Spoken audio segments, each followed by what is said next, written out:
out of politics. Please join me.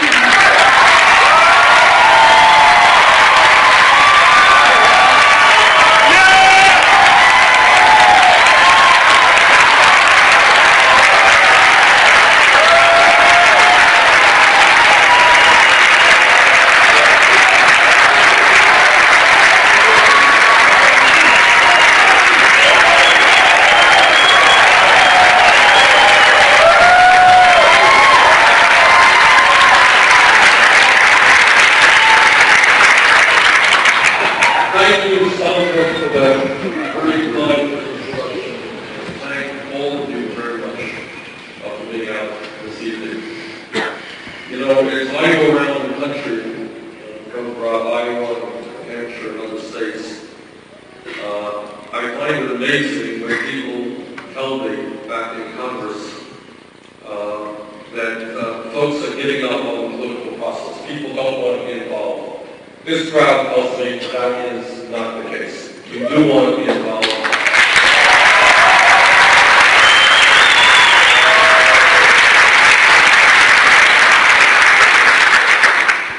What we're going to do tonight is something very radical, almost unheard of in contemporary American politics. You all ready? We're going to practice democracy.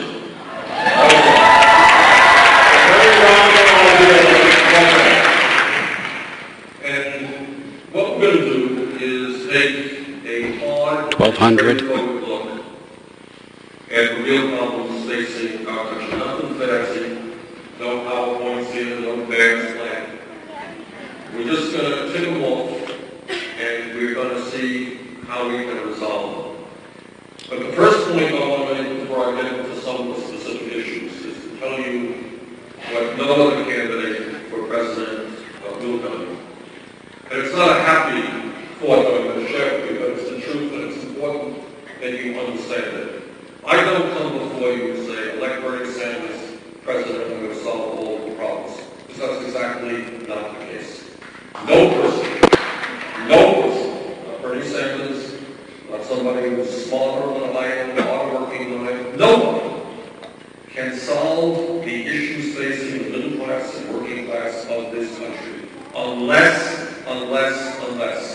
we put together a strong, politically active grassroots movement. That's the only way.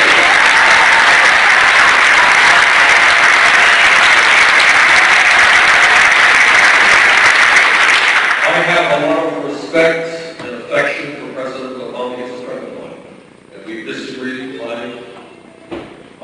different issues. But here's the biggest mistake that he made. And it's a mistake I will not repeat. He put together, as you and I are well know, one of the great campaigns in the modern history of America in 2008. What he did was not easy. It was extraordinary. He mobilized people in your state, all over this country, to get involved in the political process. And he put together a grassroots movement from coast to coast. But after he got elected, what he essentially said is, thank you very much for your support. I will take it from here. I will sit down with John Boehner and Mitch McConnell. I will work out reasonable compromises. That was the wrong strategy. It was a wrong strategy not only because people like Boehner and McConnell never really wanted to negotiate seriously in the first place. Their intention was always to obstruct. But it was a wrong strategy in the sense that the powers that be in Washington, the billionaire class, corporate America, the large campaign donors, are so powerful that no president can resolve issues unless there are millions of people standing behind him or her. And that's why we need a strong, politically conscious, politically active grassroots movement.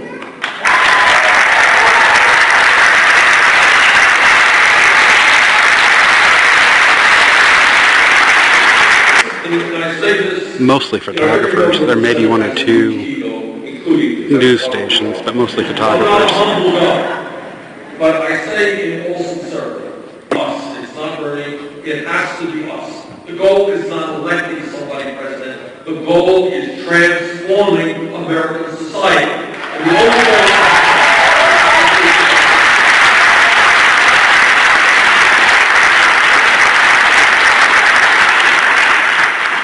now, before I get into the thrust of my remarks, the other point that I want to make, and it was one of the issues that I wrestled with in whether or not to run for president. And, you know, the issues, the challenges that I was thinking about was, number one, are the issues that we're talking about, are they going to resonate with the American people? And I really thought that they would. And number two, can we raise enough money to run a credible campaign? And we are going to be heavily upset. We don't have any super PACs.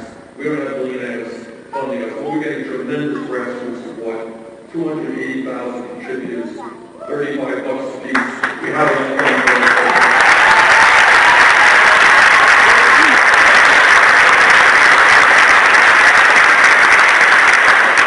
But the other issue that I worry about has a lot to do with media.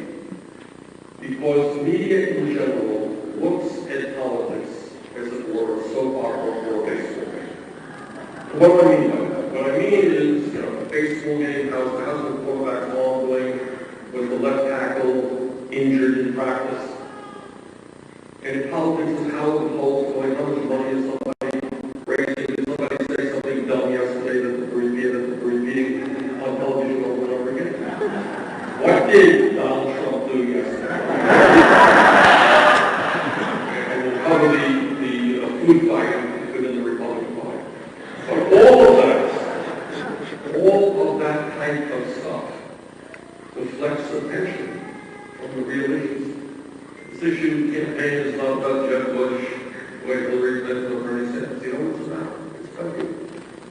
It's about your parents and your kids and the American people.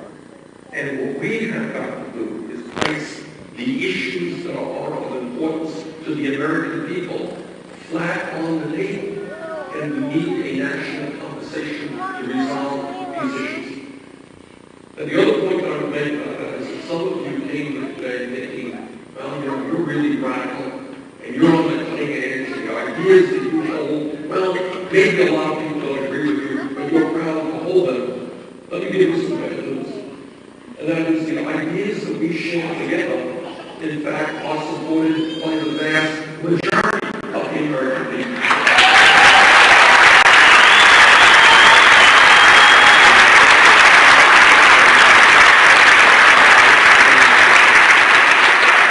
Issue after issue, I'm going to be taking them off in a few minutes.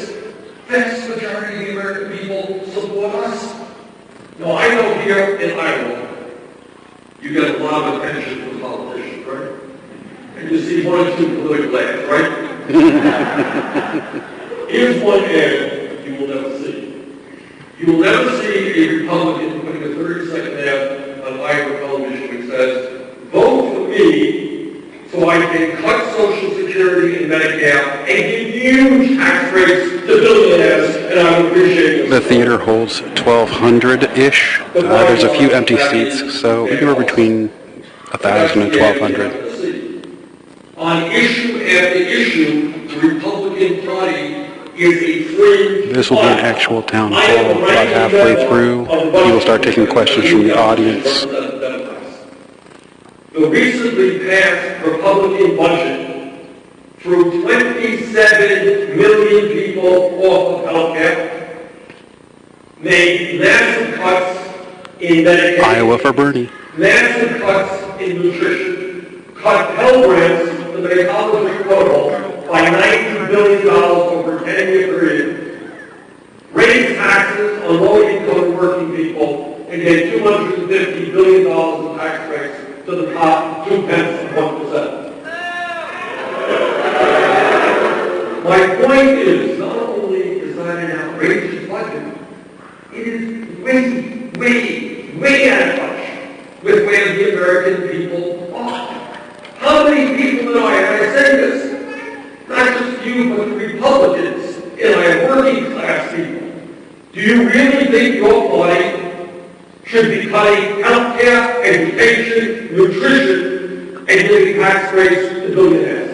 And that's exactly what we're doing. How did they get elected?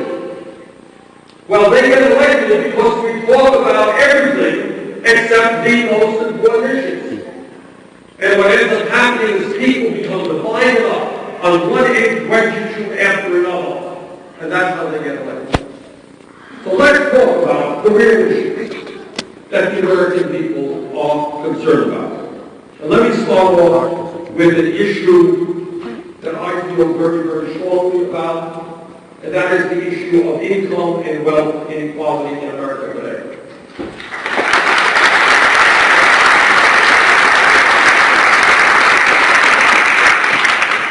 Today we live in the wealthiest nation in the history of the world. That's where we are today. Most Americans don't know that, because almost all of the wealth is held by a handful of extremely wealthy people.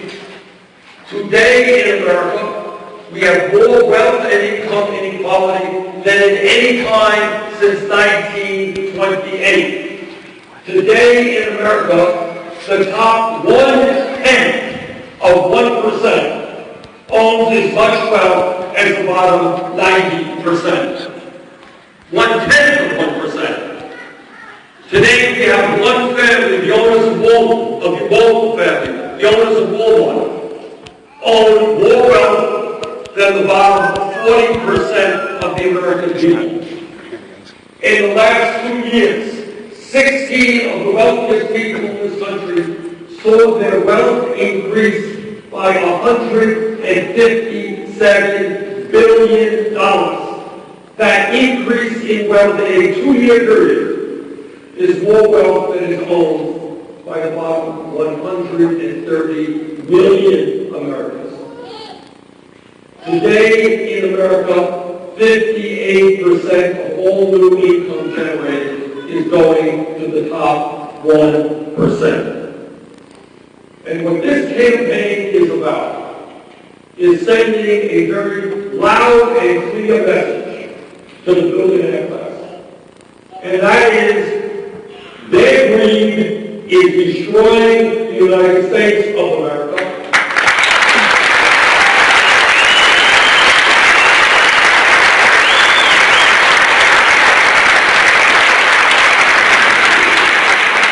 And that message is, your days are going to end when you think you can have it all. This country belongs to all of us, our government belongs to all of us, and not a handful of billionaires.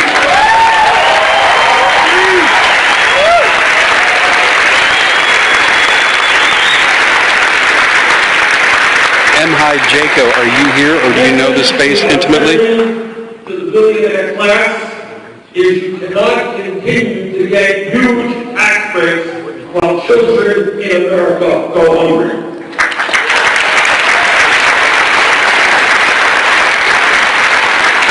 We cannot continue to send our jobs to China and other low-wage countries where millions of Americans desperately need work.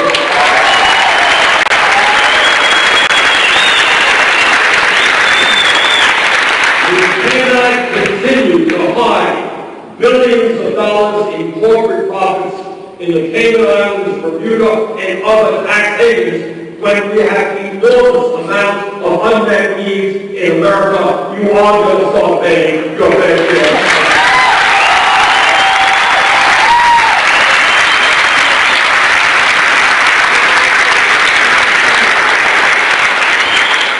But when we talk about the real issues facing the American people, we have to talk about wealth and income inequality, but we also have to face up to a sad reality that while the economy today is much stronger than it was when Bush left office 7 years ago, when we were hemorrhaging $800,000 a month, the truth is that for the last 40 years, the great middle class, once the envy of the entire world, has been disappearing.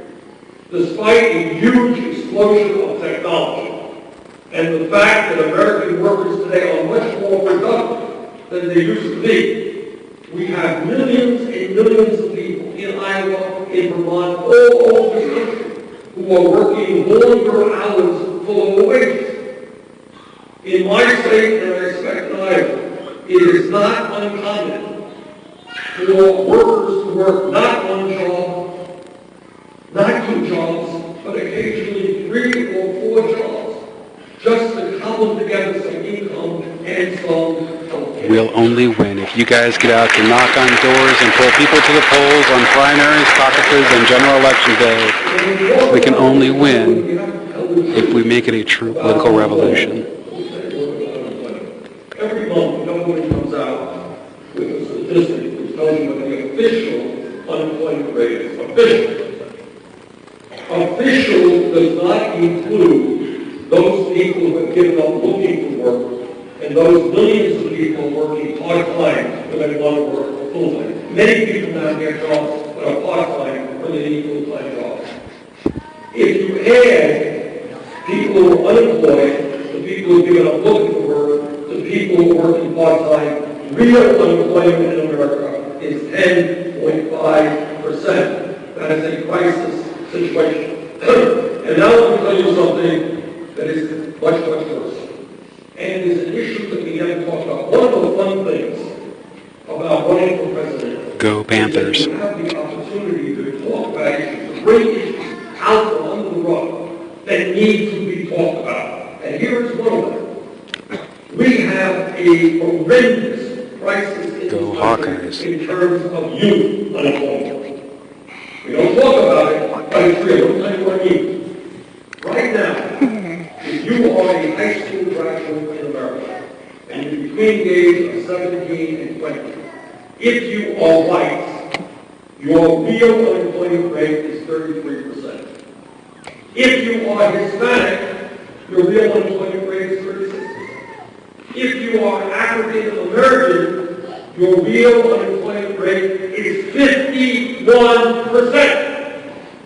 So you have an entire generation of young people. We have 5.5 million young people who have no jobs, they're not in school, they're hanging out on street corners, they're getting in trouble. And if you think that outrageously high Broncos for Bernie is unrelated to the fact that we have more people in jail than any other country on earth, you would be sorely mistaken. Packers for Bernie. Broncos for Bernie.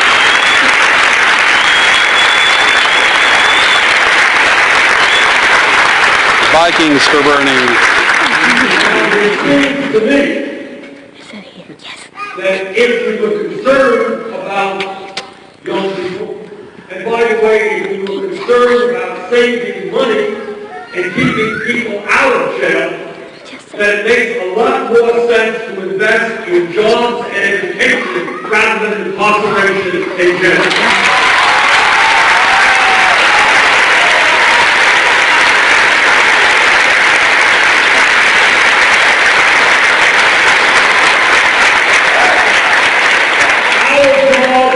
Create a nation, not in which we have more people in jail than any other country, but in which we have the best educated population of any other country.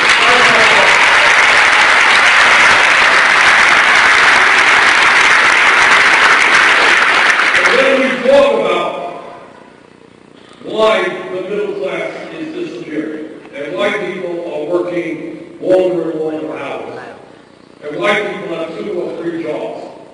All of that gets back to the fact that wages in America for millions of workers are much, much too low. The federal minimum wage of $7.25 an hour is a starvation wage, must be raised to a living wage, which in my view is $15 an hour.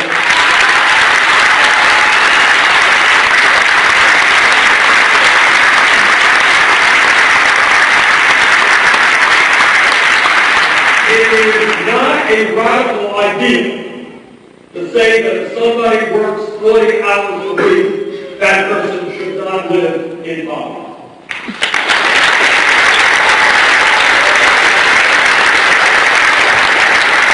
One of the points that I want to make to you this evening, and I think all of you already know, is that change never comes from the top down. Change always comes from the bottom up. So people at the grassroots level And here's a very positive story. If we were sitting here 4 or 5 years ago, and somebody said, you know, I think you're going to see communities and states around America raise the minimum wage to $15 an hour. Somebody said, yes. But you know what happened?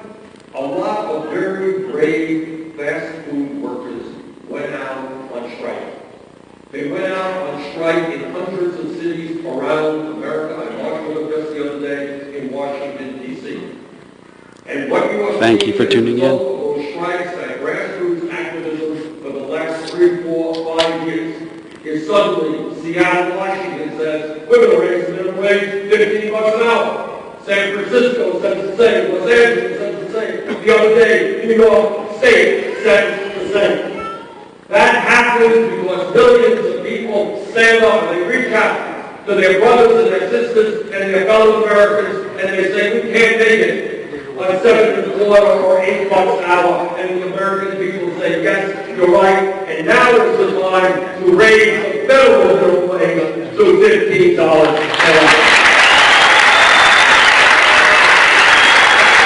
Fight for 15, raise the wage, 15 and union.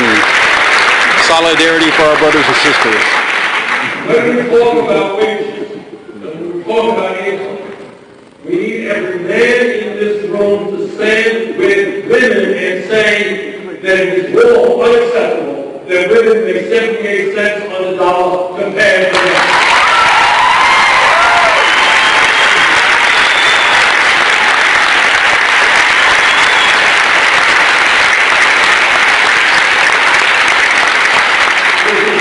Women's issue is a human issue. We need pay equity for women workers. Equal pay for equal work. Now, all over the country, my Republican colleagues talk about family values. Have you ever talked about family values? Well, I've got 4 kids and 7 grandchildren. My wife and I have been married for 27 years, so we believe in family values. But the values that we believe in are a little bit different than our Republican colleagues talk about. So let's just discuss family values for a moment. When the Republicans talk about family values, what they are saying is that women in the United States of America should not be able to control their own bodies. I disagree.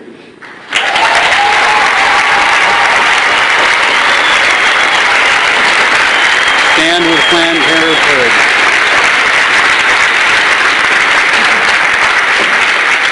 And this is so amazing. I have a hard time saying it, but it's true. When Republicans talk about family values, they think that women should not have the right to contraceptives they need. That's a family. And when Republicans talk about family values, they think my gay friends, and your gay friends, should not have the right to get married or enjoy the same benefits as heterosexual couples. I strongly disagree. There's no such thing as gay marriage. It's marriage between 2 loving people. Those Republican values are not my values, though I expect most of your values. Let's talk about what real family values are. Family values are a very important concept. Most of us believe, I believe, very strongly in family. Today in Iowa, today in Vermont, a woman gave birth to a baby. And that is obviously a momentous moment for that woman, for that family, and needless to say, for that baby. There are worse than babies out on this planet. If that family, and if that woman has income, decent income, she will be able to do what she would like to do, what all women would like to do, and that is spend time with her baby, get to know the baby. Father can spend time with the baby, they will love the baby, become comfortable with the baby. That's called a family value, getting to know your kids. But if that woman and that family does not have sufficient income that woman will have to do? In 3 days or 5 days, she will have to go back to work and put that baby in somebody else's hands. That, my friends, is not a family value. Minimum 12 weeks family leave. That's what we want, and we want it now.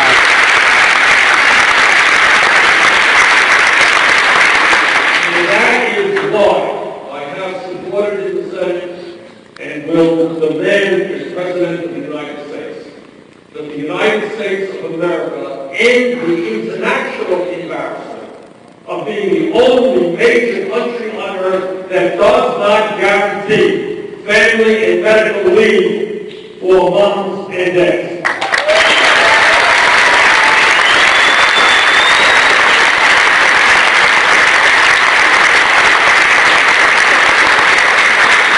Other countries provide 6 months, 8 months, half day, full day, whatever they vary. We are the only major country who says to a woman, you will get no pay at all. If you don't have any money, you're going to have to come back to work. Now, in addition, when we talk about family values, right now in America, there are people who have no paid sick time. So I don't know about you, but I get uncomfortable thinking about walking into a restaurant, having somebody handle my food who should be home in bed because I have the flu.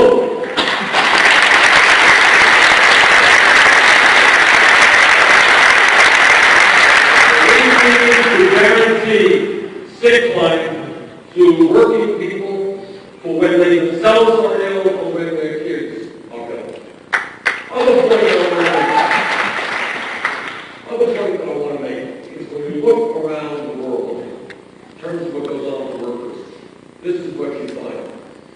As a result of the collapse of the American middle class, many people don't know if this is true.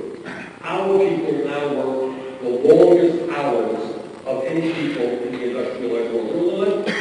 Japanese are very hard-working people. We work longer hours. In about 10 or 15 minutes, he's going to start taking questions from the audience. He'll be answering questions from the audience in about 10 to 15 minutes. Number one, remember reading back in your textbooks in high school and seeing pictures of workers marching down the street with huge banners. Remember what those banners said? What is that? That's right. 100 years ago, in the early 1900s, workers took to the streets, and what they said is, we don't have peace to work. We don't want to be working 50, 60, 70 hours a week. We want time off with our families. We want time off for leisure. We want time off for study. Today, 100 years have come and gone. 85% of working men, 65% of working women are working more than 40 hours a week. And to add insult to injury, we have millions of jobs out there who provide zero paid vacation. So I will insist as president that every worker in this country gets at least 2 weeks of paid vacation. Again, as a reminder, in about 10 minutes, Bernie will start taking questions from the audience. If you want to have more of your friends hear him answer questions with real answers, share this link, please. When pollsters go out and talk to the American people, and when they say, what's on your mind? What are you most concerned about? Invariably, almost always, the answer is a 4-letter word called JOBS. And the reason that people are concerned about jobs, obviously, employment is very high. Workers are worried that tomorrow they're going to walk into their job and their boss is going to say, well, I'm sorry, we shut down and we moved abroad. Or if you're an older worker, well, I'm kind of sorry, you're 58 years of age, we replace you with a younger worker at halfway. Or if you're a young person, it's just very hard to find a job. People worry about jobs.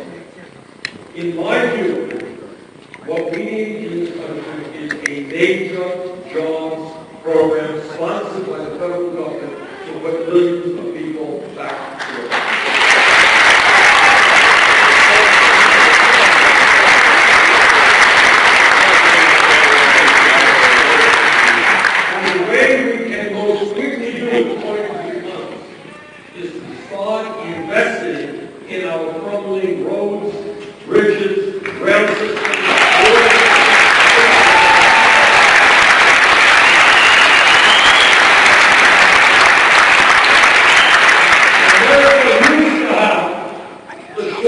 and best infrastructure in the entire world. Today we're way behind many other countries.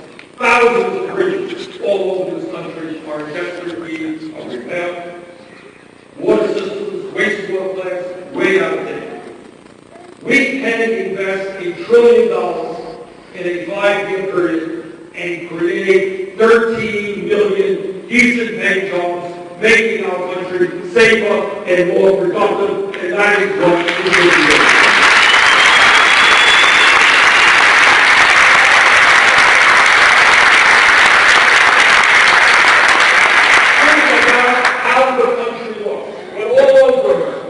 People are hard at work, building new roads, repairing old roads, building a new rail system, which begins to compete with rail systems in Europe, Japan, and even China. The country becomes stronger, and that's what we should be doing. There is another issue when we talk about jobs, and that is it's an issue that's not very sexy, but it is enormously important. And here's the issue. Since 2001, the United States of America has lost 60,000 factories. Young people don't quite know. Thank you. There was once a time in America where you could walk into a department store and buy products manufactured in the United States of America.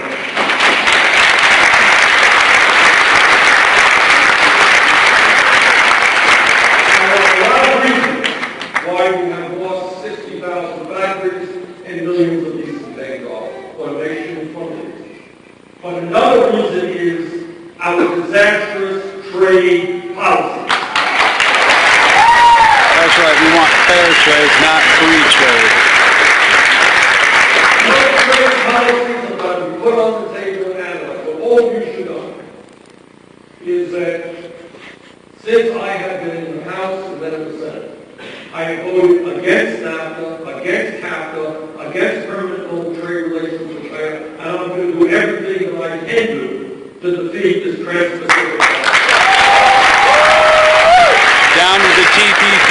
TPP equals...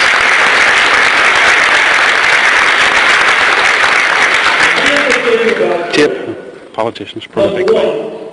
All of these trade bills were written by corporate America, Wall Street, the drug companies. And the reasoning behind it was not very complicated. Why would I, as an owner of a corporation, want to pay a worker in Iowa 20, 25 bucks an hour, provide health insurance, and have to obey environmental regulations when I can move to some poor country, pay people pennies an hour, no unions, no environmental regulations, and I can bring that product clear back into the United States? Why do I want to invest in Iowa over money? And the truth is that is exactly what these guys have done. They shut down profitable plants in America, moved abroad. That's what they've done. There is another issue beyond the fact that American workers should not be competing against people in Vietnam who make 56 cents an hour minimum wage.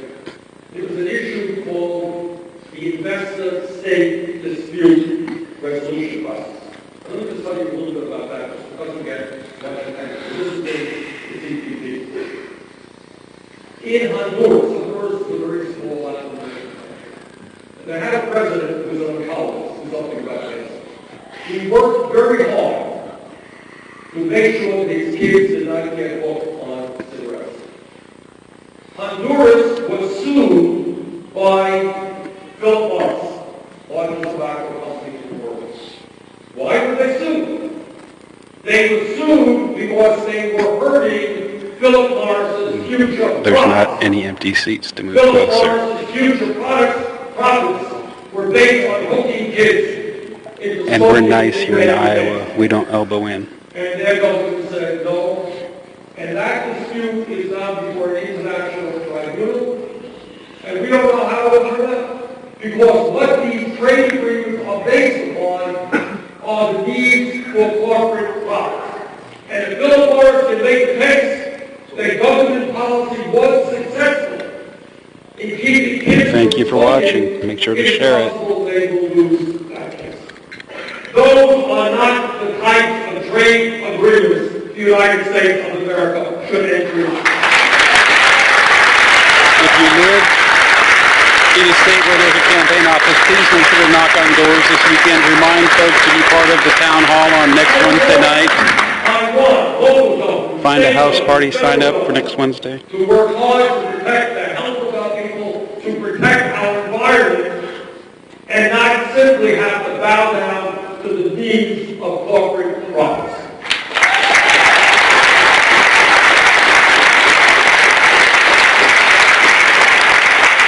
There's another issue which we are going to be speaking about a lot in the coming weeks and months. And that is when you use words like greed, recklessness, illegal behavior, arrogance, these are just some of the words used to describe Wall Street. Wall Street today has extraordinary power. Extraordinary power. And if anybody in this room thinks that the United States Congress regulates Wall Street, you got it backwards. That child does not like Wall Street. That child has a good idea.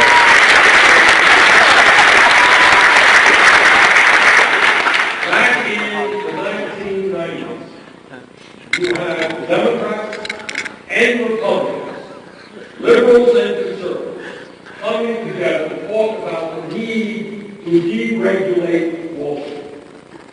Now, I was on at that point the House Finance Committee, Banking Committee of the House. And I never bought for 1 second the idea that allowing investor banks to merge with huge commercial banks, to merge with huge insurance companies, was going to work for the American people. Never bought that for 1 second.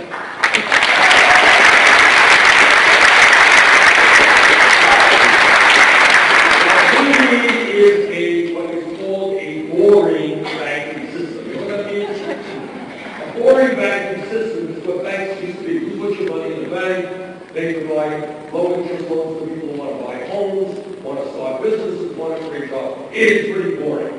But that's what banking should be. Banking should not be a handful of huge, multi-zillion-dollar entities coming up with incredibly complex derivatives and other tools, which nobody understands, whose only goal is to make as much money as possible for them. We need a banking system that works for America, not for a handful of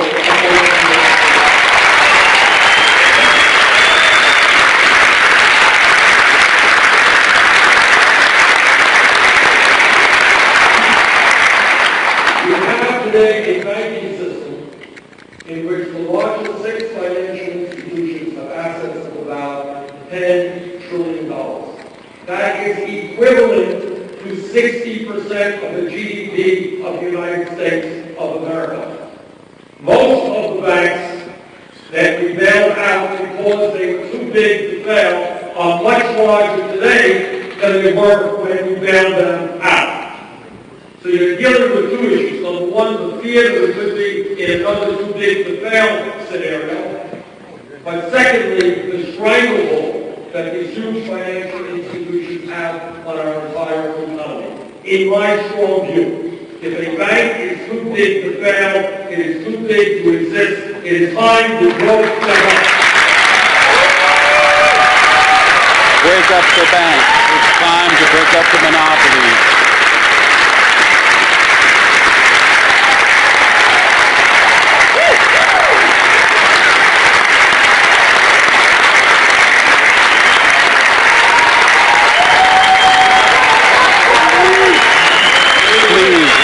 Knock on doors as soon as you can.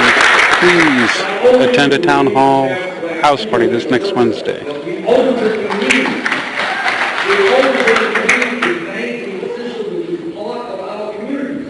Where small businesses, medium-sized businesses can get affordable loans. Where people, by the way, do not have to pay 15, 20, 25% interest rate on their credit cards.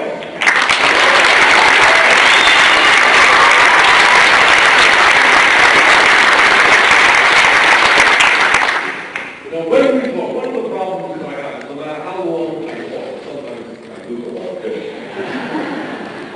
is there's always somebody who can ask a question, me questions and answers 3 o'clock And somebody will say, well, no, we didn't cover this and didn't cover that. But there is one issue that is so significant. It's always hard to decide which issue is the most important. But there's one that is so important because it impacts every other issue. And that is that being as blunt as I can be, I must tell you what I suspect you already know. And that is, as a result of the disastrous Supreme Court decision on Citizens United, the American political system has become totally corrupted, and the foundations of American democracy are being undermined. I wish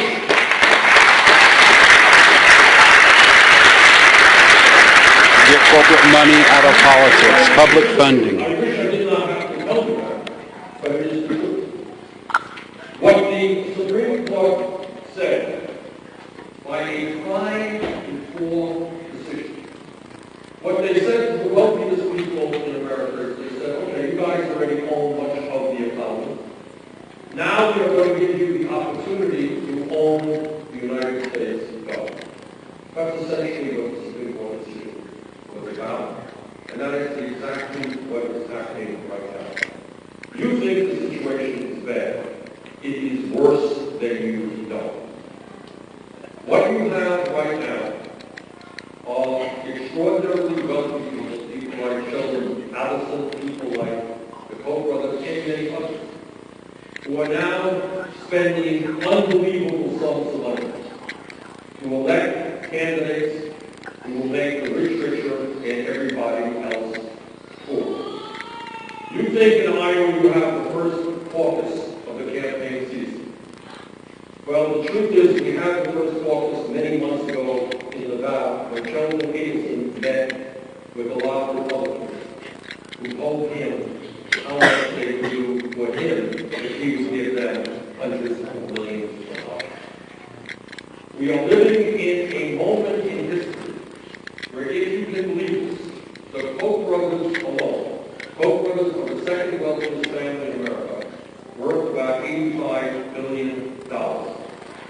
This is a family that wants to eliminate Social Security, Medicare, Medicaid, the Environmental Protection Agency.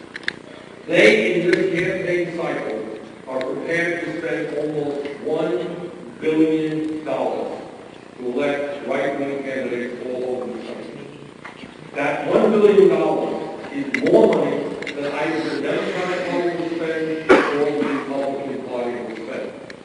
Now, when you have one family spending more money than either the Democratic Party or the Republican Party, that doesn't sound like democracy to me. That sounds like oligarchy, and that's like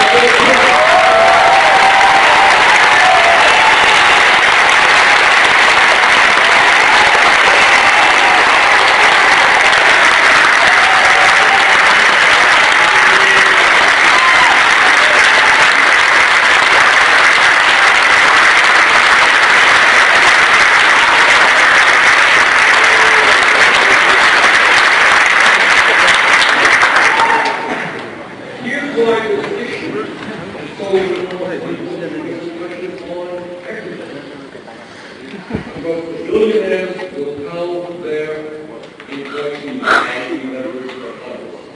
What they want, and that's what these guys do. And you think it is fantastic. What the Republican Party wants to do is to eliminate all limitations on campaign finance. Right now, for all that the Koch brothers can do is spend as much as they want on independent expenditures. Where they want to move toward next is to have a rule like this. Before we can beat the billionaires, we need to beat the 11,000 people that donated $30 million to Hillary Clinton, folks. We need millions of voters out there to defeat the millions of dollars that only a couple of thousand people have put into the coffers of one candidate. And these guys have more than enough money to fund anybody and everybody they want. That's where they must go. This is truly a crisis in American democracy. I have not made many campaign promises during this campaign, but I have made this promise, and I repeat it to you. This issue is so important, so fundamental to the existence of American democracy, that any nominee of mine in the United States Supreme Court will, in fact, have to pass a litmus test. And that litmus test is that he or she will say very loudly and clearly that their first order of business will be to vote to overturn citizenship rights.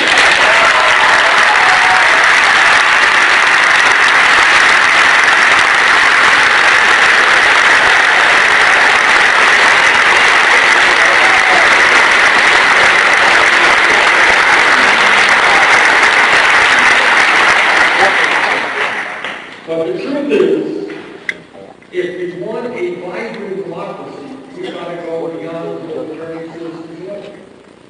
I do not want to see the United States of America have one of the lowest voter turnout rates of any major country in the world. I am embarrassed. You should be embarrassed. The American people should be embarrassed that in the last election, 63% of Americans did not vote. 80% of young people did not vote. What Republicans all over this country in states where they control, what they are doing, if you can believe it, is actively moving on voter suppression, making it harder for people to vote, for poor people, for old people, for people of color. Our job is to make it easier for people to vote, not harder.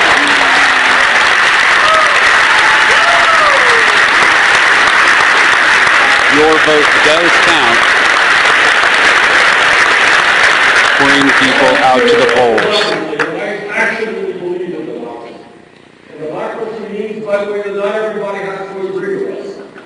But democracy means that we have different points of view, we express our point of view, we are free to run for office. That is a fantastic system.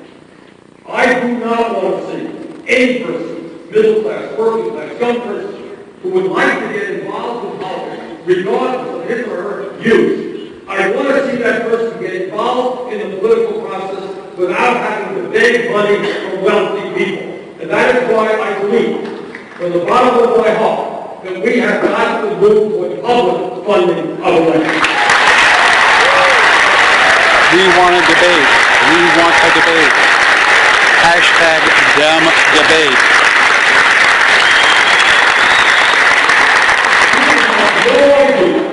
You have no idea how much time candidates and elected officials spend raising money.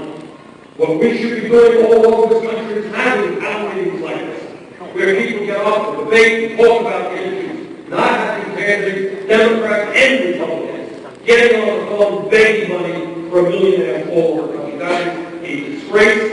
That has got to end. Our fight is to create a vibrant democracy in America.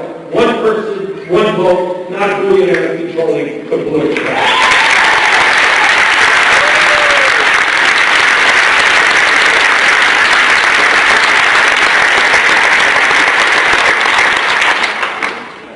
When we talk about the future of our planet, we have got to be understanding that we live in a very highly competitive global economy. And if we are going to succeed in years to come, it is clear to me, I think everyone, that we need to have the best educated workforce in the world. I don't know how to zoom in, or if it's possible on Periscope. I apologize. It is beyond comprehension when you need more doctors, scientists, engineers, teachers, when you need the best educated workforce, that there are today hundreds of thousands of bright, qualified young people who do not get a higher education because their families lack money. That is totally absurd. It is absurd not only because you are taking away the lack of opportunity for low-income and working class people, you're denying them the right to get an education, to make it in the middle class. But even worse, what you are doing is harming the future of economy of America. And that is why I have introduced legislation and will fight to implement that legislation as president which says that every public college and university in America will be tuition free.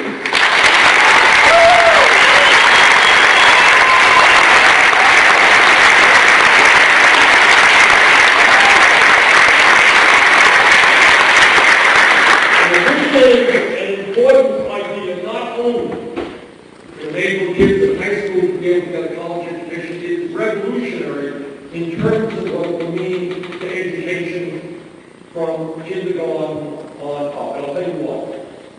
Because there are kids sitting here in the Moines tonight who are in the 5th and 6th grade, whose mom and dad never went to college. The people in their communities didn't go to college. They don't know anybody who went to college. And they understand instinctively, if not intellectually, that no matter how hard they work for school, they're never going to make it to the class. They're never going to be able to go to college. When we say to those kids in the 5th grade that if you study hard, you do your homework, you pay attention, you are going to be able to get a college education regardless of the income of your family, that will revolutionize education throughout the world. Hold a student loan bill burning party. Call it Burn Bill Burn or something like that, and get millennials out to help. This legislation does, which is also extremely significant, is we have millions of folks in this country, and probably more than a few in this room, who are carrying on their shoulders outrageously high student debt at very high interest rates. Today in America, you have people who go to medical school, go to dental school, come out with $300,000 or $400,000 in debt. Young people graduating college coming out $30,000, $40,000, $50,000 in debt. People who are paying 20 or 25% of their limited incomes paying back that student debt. People who can't get married, can't have kids, can't buy a car, can't buy a home. And incredibly, many of those people, not only do they have large student debt, they are paying interest rates of 6, 7, 8, 10%. I don't understand how you can go out and refinance your home today at 2 or 3%, but you're stuck with 10% interest rate of student debt.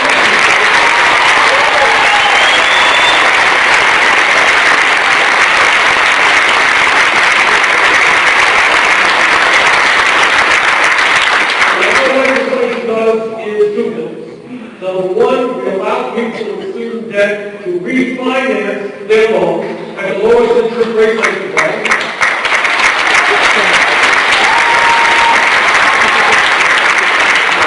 And second of all, we get the government out of profiteering on student debt.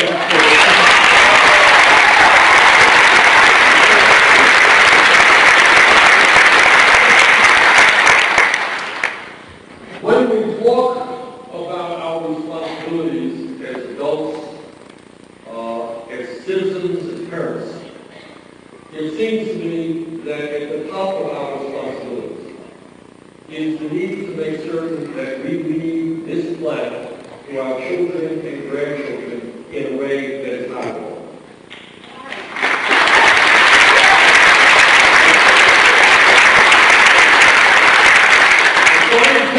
Community has not spoken in an almost unanimous voice.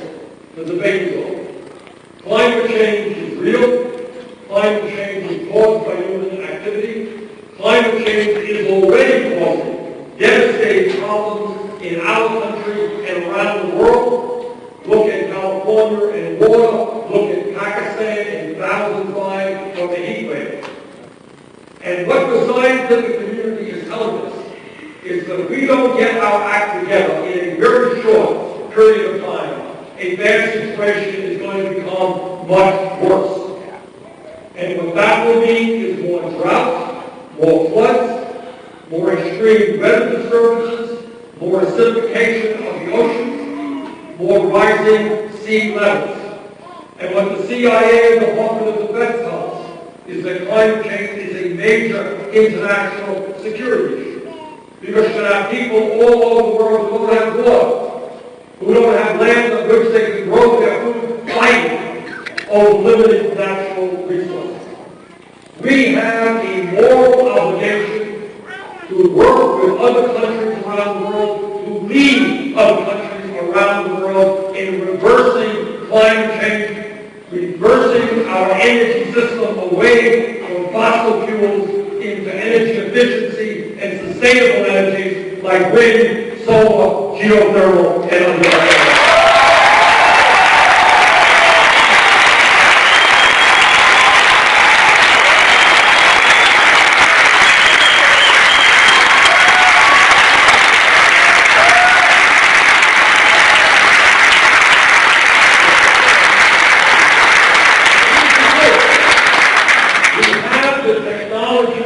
He is supposed to still take questions, yes. He's carrying on a little bit longer than they originally had scheduled.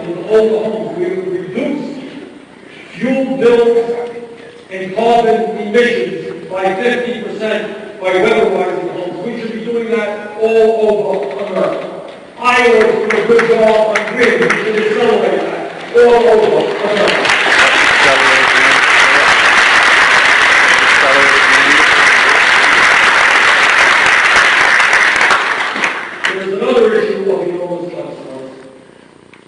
And that is, we should be dignified as to how it is that the United States of America today, richest country on earth, is the only major industrialized nation that does not guarantee health care to all people every day.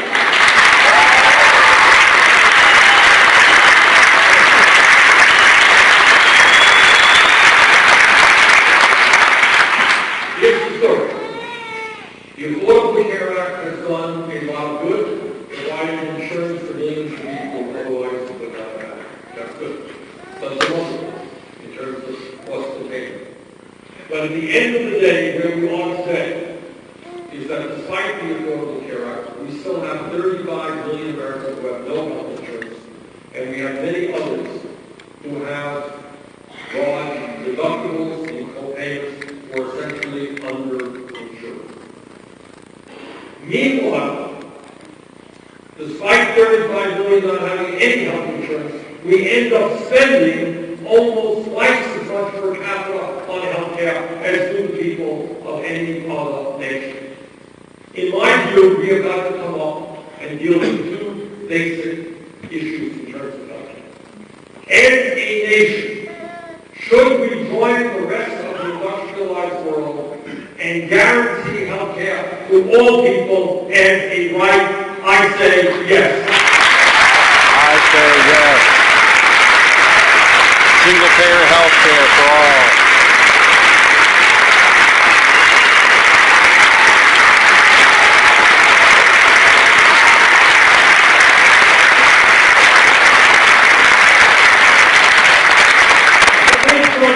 What that means, that people don't have to worry about when they get sick. I have talked to too many doctors in Vermont and around the country who have told me that it's not uncommon for people to walk into their office much, much sicker than they should have been when they went to the office. And the doctor says, why did you come to the office? And because I didn't have any health insurance, I couldn't afford the doctor. And then some of those people end up in the hospital. They could have been treated much more easily. Some of them died. Now think of what America is when people don't have to worry about that. When you're sick, you go to the doctor. And 99% of them are wrong. You don't have to worry about paying for that. And the second part of that equation is not only guaranteeing health care for people, it is how do we do it in a cost-effective way. And the answer to my mind is through a Medicare for all single-payer program.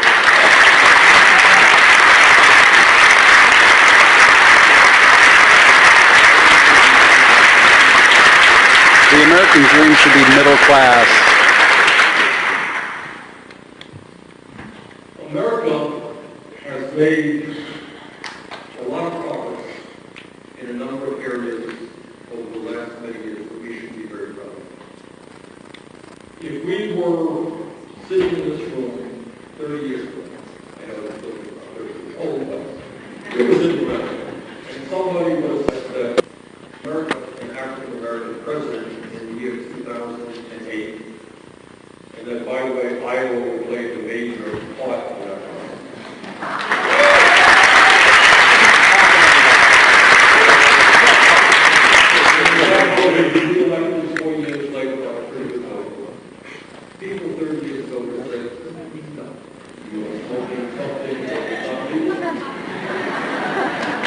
Another issue at some point to do.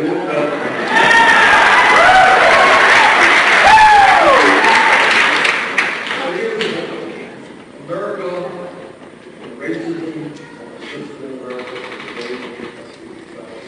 in terms of what we did to Native Americans, who came here, the hours of slavery, discrimination, terrorism, discrimination, even sometimes Irish Jews. But this country overcame a lot of prejudice to elect somebody based on his ideas, his character, not on the color of his skin. And that's something that we should be very, very proud of. But I think, on the other hand, what we should also know is that we still have a very... Tab winch, I'm a 20%er as well. We are willing to overcome the racism that still exists in this country. And that's something we just have got to accomplish. I happened to see the other night the video, I don't know if some of you have seen it, regarding the women's sanctuary clinic. It was an incredibly troubling video. I saw it late at night.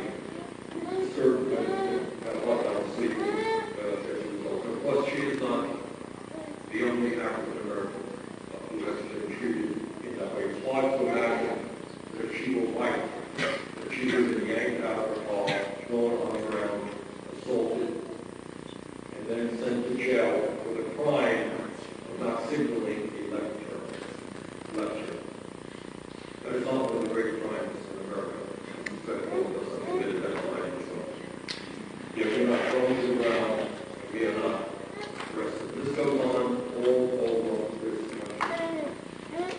So this is an issue that we're going to have to take a hard look at. And it's not only institutional racism, but it is police practice. So we're going to be talking more about that in the coming weeks. But here's the story. This woman died in a jail for a minor traffic violation. A tiny traffic violation. And that stuff is happening all over this country. We have got to become aggressive in making police departments part of communities, not seen as oppressors in communities.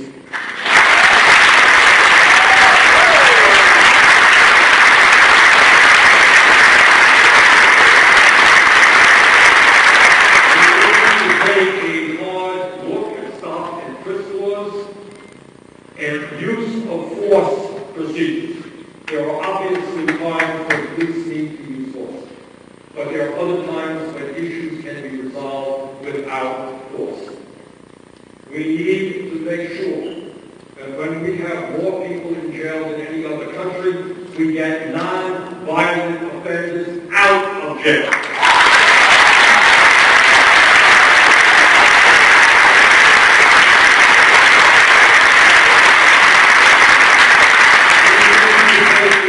And mandatory minimum sentences. This is a huge deal. People don't perceive. You get sent away with someone, and you're in jail for a year, you are in jail for 2 years. So you sit down. All right, that's bad. Someone in jail for 2 years. But they get out, they go out and about, and do their way. That is not what happens. When you have a jail record, that record stays with you the rest of your life. You walk into a place and say, hi, I like a job. Okay, how long have you been the last 2 years? Well, I spent 2 years in jail. Well, thank you, have a nice day. And then you don't get a job. And then you don't have any income. And you don't have any housing. And that's why the rate of recidivism is 60 or 70%.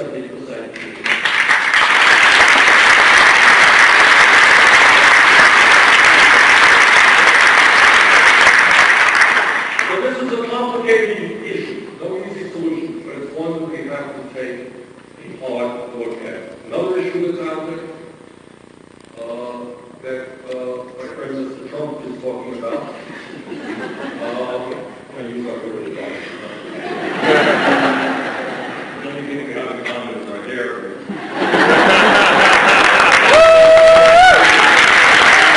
Bernie says the only thing he and Trump have in common are their hair. That is, we have 11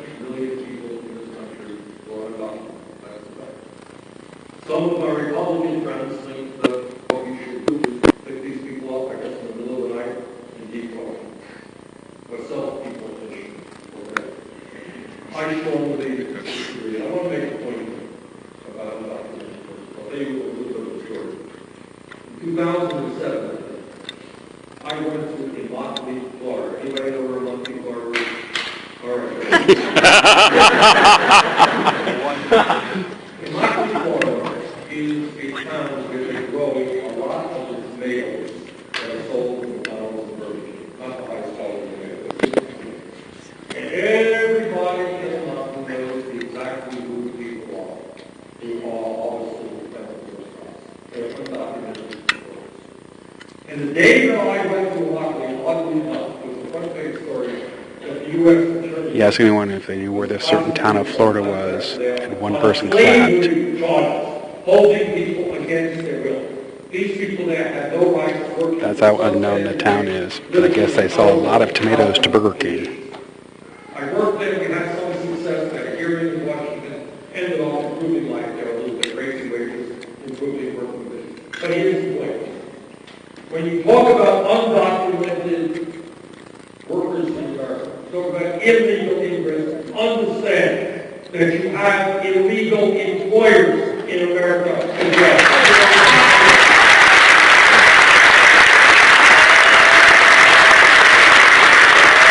If I lose connection, it's because my battery died and I will switch out batteries. They know there's work, and they know there's work, and people who are employing them know exactly what it is. Because you can exploit undocumented.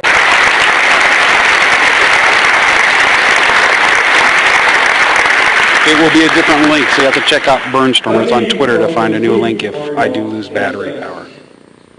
In the way I started. And that is, I want you not to think small. Don't get into a worldview where you say, well, should we cut education by 2%, or should we cut it by 6%? Should we provide health insurance for 1 million people or maybe throw 5 million people off of health insurance? This is the wealthiest country in the history of the world. There is nothing that we cannot accomplish if we put our minds to it. I want all of you to understand this. In the last 30 years, there has been a huge transfer of wealth in America. My Republican colleagues get very nervous when we talk about redistribution of wealth. It's like shaking. And yet, in the last 30 years, there has been, in fact, a huge redistribution of wealth from the middle class to the top 1/10 of 1%. If you look at a pie chart, you can see the top 1/10 of 1% has doubled. Thank you for joining. Sorry about the break. Had to switch batteries. I want to redistribute that wealth, not from the middle class to the top 1/10 of 1%, but back down toward the middle class. The first question was, what was his position on capital punishment? He is opposed to capital punishment.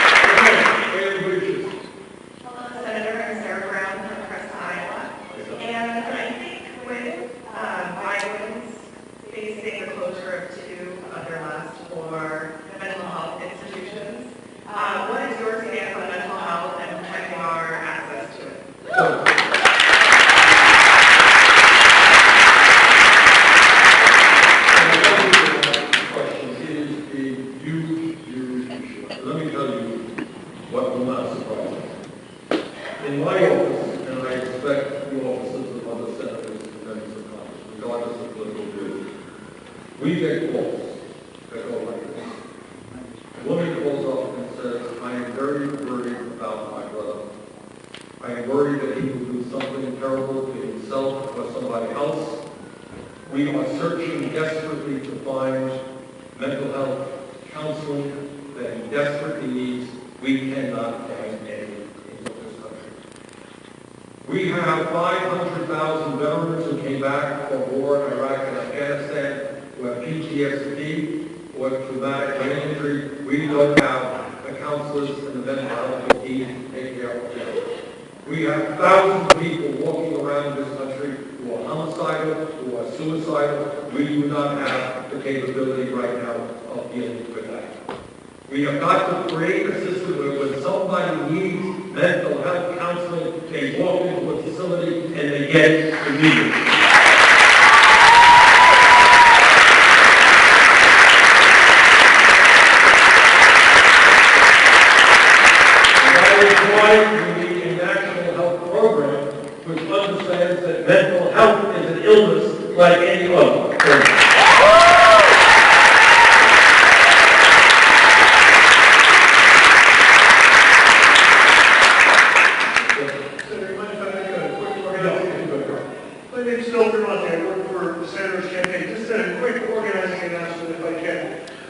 field director. This campaign is not going to be supported by the billionaires. It's a people-powered campaign. And we can win in Iowa, but we need your help. We need that grassroots organization to win here. So if you like what you heard tonight and you want to get involved, there's lots of ways that you can do that. Real quickly, number one is our webpage, BERNstormers.com. A lot of good stuff on the webpage, and you can give your email address there, and we'll get back to you. That's one way you can access the campaign. We've got an office in Des Moines. We have two offices in Des Moines, actually. 3420 Martin Luther King Parkway. It's our main office. Stop in there. Our staff can help you out there. We've got staff who are here who can give you one of these cards when you leave. If you fill that out, we'll be back in touch with you if you want to volunteer in the campaign or get involved. And I also want to mention, for those of you who have cell phones, just take your cell phone out now if you would, and send a text to this number. And the number is 82623. 82623. What's that number? 82623. Text Bernie in that. And you say, well, what's that going to do? That's a way Text Bernie to 82623. Let you know when Bernie's going to be back in Iowa. A good way to get involved. So thanks. Standard cell phone changes do apply. You are giving them explicit authorization to contact you by your cell phone by doing that. Hi, Senator. Thank you so much for coming out. I think we're very privileged in the state to have access to candidates like you. Just coming out here on a whim, I just want to come out and hear your message. And you've clearly got a lot of people behind you. And it's kind of exciting. I hear so much of your message that I can really believe in and what you preach. But at the same time, as a college graduate, I'm disenchanted with the system. And it's not implausible to say that you could go on to win the Democratic nomination. You could overcome Donald Trump to win the presidency. But my main concern is what happens if you're the president in the shoes of what Barack Obama is facing today, where you're facing a split Congress or a Congress dominated by Republicans. And I'm wondering how you can promote your message and promote your reforms and get, I guess, progress done when you're facing a system and have to have these reforms, these bills on your table that you can sign. Well, let me answer it in two ways. I have years ago, I had more amendments passed working with Republicans on issues where there was support, civil liberties issues, other kinds of issues. So, it's not something that I'm comfortable with. We just passed last year, probably the most significant piece of legislation passed in the last Congress is a comprehensive veterans bill, which I worked with John McCain on in Jeff Miller and the House. So I can work with Republicans. But let me repeat the point that I made. Congress today is way out of touch from where the American people are. The most important way to bring about change is when the Republicans talk about cutting Social Security, that they look out their window in the Capitol and find 1 million seniors and others saying, no, you're not going to cut Social Security, you're going to expand Social Security. You are a young student, I don't know your financial condition, but off my word, if millions of people with student debt were suddenly start emailing the Congress and support the legislation that will substantially lower student debt interest rates, change would come about. So what I have said over and over again tonight, and what I believe, I can't do it alone. We need a movement. You have got to be part of that movement. All of us have got to work together. And when that happens, Congress, in fact, will represent the needs of the American people, or the people there will soon know that they're going to lose their jobs.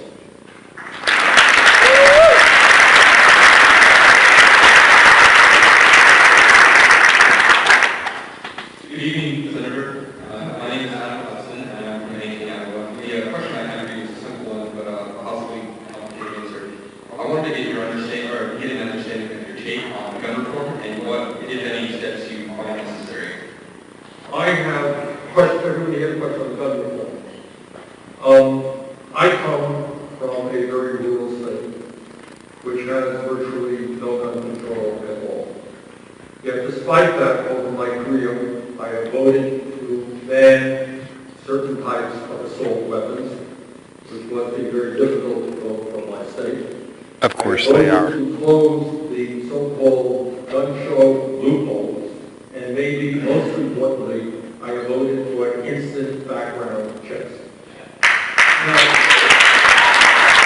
there are divisions of opinion about guns, huge divisions of opinion in America. Rural America, in my state, and I respect it in many parts of Iowa, when people use guns for hunting, they use guns for target practice, they use guns for antique shows and so on. Guns are part of Vermont's way of life and much of rural Americans' way of life. There are cities in America where guns are looked at very, very differently. Guns are used by gang members to shoot other gang members. Terrible. Chicago, other places around this country, horrific situation. Now, the role that I think I can play on that important issue is to try to overcome the cultural divide which exists in this country. You're not going to have everybody agreeing on guns or what we should do. But I think common sense can prevail, and the role that I can play, coming from a rural state, is to bring people together for common sense gun control legislation, which in fact will be supported by the vast majority of the American people. Amazing. Common sense laws. How radical.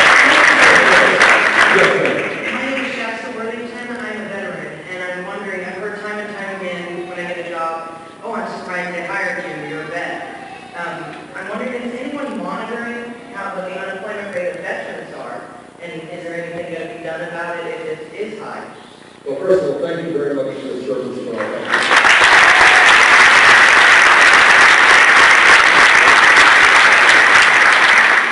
Not only is discrimination against people who serve in violation of the law, it's illegal, but there are also many, many federal programs designed to get jobs for veterans. And that's something that should be expanded. There are pockets of the veteran community where unemployment is much, much deeper. And that's something we're going to work on. All right? Let me conclude by thanking all of you for coming out. We've got a lot of work to do here in Iowa, and we have got a lot of work to do throughout America. But most importantly, we have got a lot of work to do to transform our country. Thank you all very much. We have a lot of work to do. Go to the website. Sign up to volunteer. Donate 15 for Bernie. Host a house party or attend a house party on the 29th. Make sure to pull your friends to the polls for the caucuses and the primaries.